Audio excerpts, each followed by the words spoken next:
Right, hello YouTube, hello everyone. Quick update on the truck, not the mower. I've done the rock sliders come foot bars. They're all good. Going rusty. There's bits of metal, so they're good. It'll make it. I did it mainly for Hazel for getting in and out, because it's quite a bit. It's a bit high for Hazel, so I've put those on, and they look good. And the other thing I did, I bought a second-hand chrome anti-roll bar. I believe it was off an Isuzu or something, which is a lot narrower than these.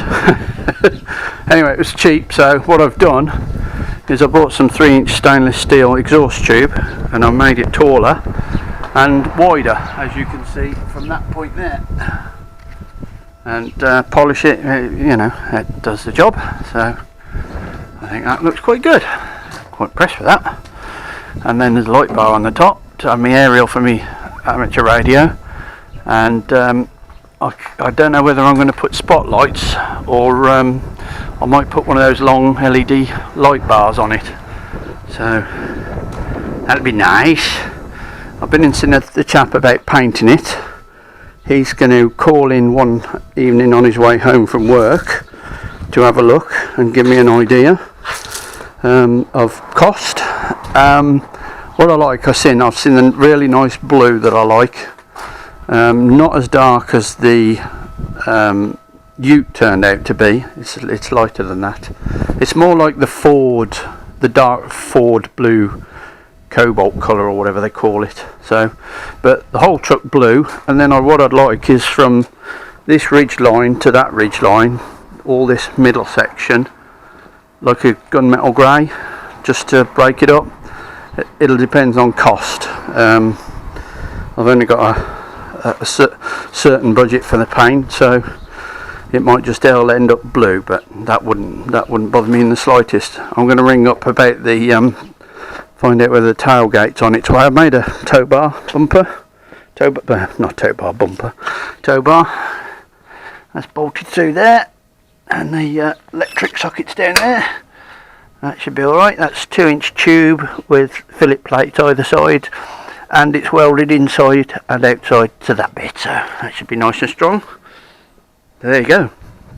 I swept the truck out the other day and it's a lot dirty. So anyway, and the other good news, the engine's back. So I went and fetched the engine yesterday. They finished the boring and all the checking. The crank's been polished. So hello Hazel. Hello. Hazel's doing some glass engraving. What are you doing, Hazel? Mouse. A mouse. Hello Jess. Hello Jessie. Right, engine's back. I put the crank in. The crank's been checked, crack checked and polished. It's good.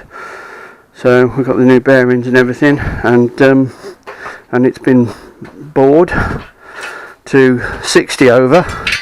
Now I'll show you the nice new bores. Look at that. Oh, lovely jubbly. Nice new bores. Right, next job is I've got to put the Conrods and Pistons together. Now the trick with these, on the Rovers that I've worked on, they're quite easy, because there's a nipple set into the crank, into the Conrod, which faces forward. Don't matter which side they go on, but they've got to face forward. Now on these, they're a bit more tricky. I don't know whether you can see it. On the one side of these, there's a minute chamfer, but on the other side there's a very big chamfer. Now the chamfer has got to go. I've turned the engine over. Hang on. Just hold that a minute, Hazel, for me, while I turn the engine back over. Yeah. Right. Thank you very much. Right, the large chamfer has got to go against this against the crank housing, whatever you call it, I can't remember now.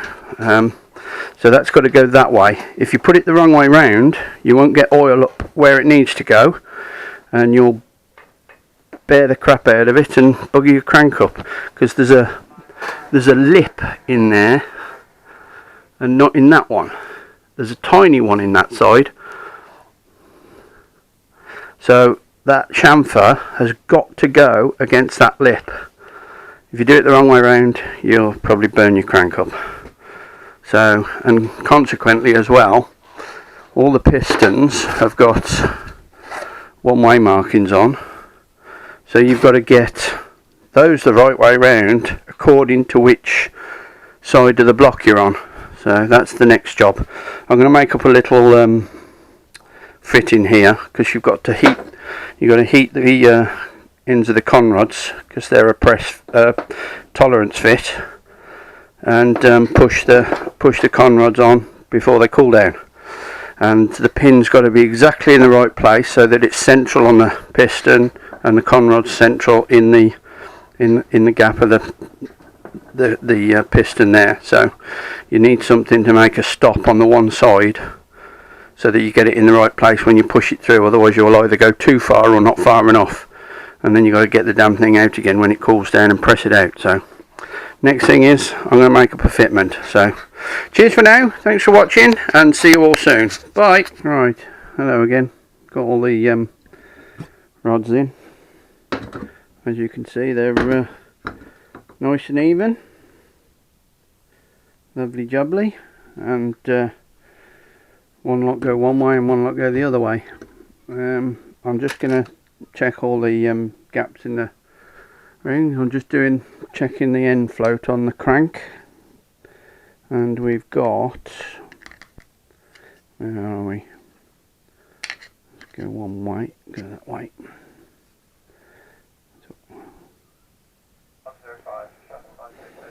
0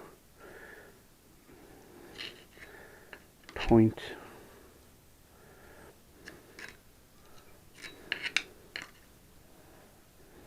that's there, so that's 0.05. Wonderful, perfect. I think the tolerance is up to 10 thou. I think 10 thou is 1/10 of a millimeter.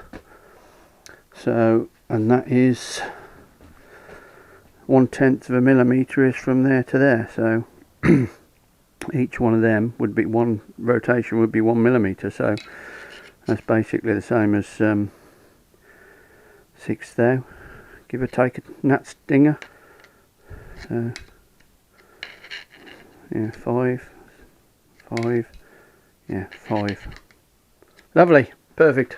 Right, I'll ring gap all the rings, and then I'll start putting on the pistons. Cheers for now.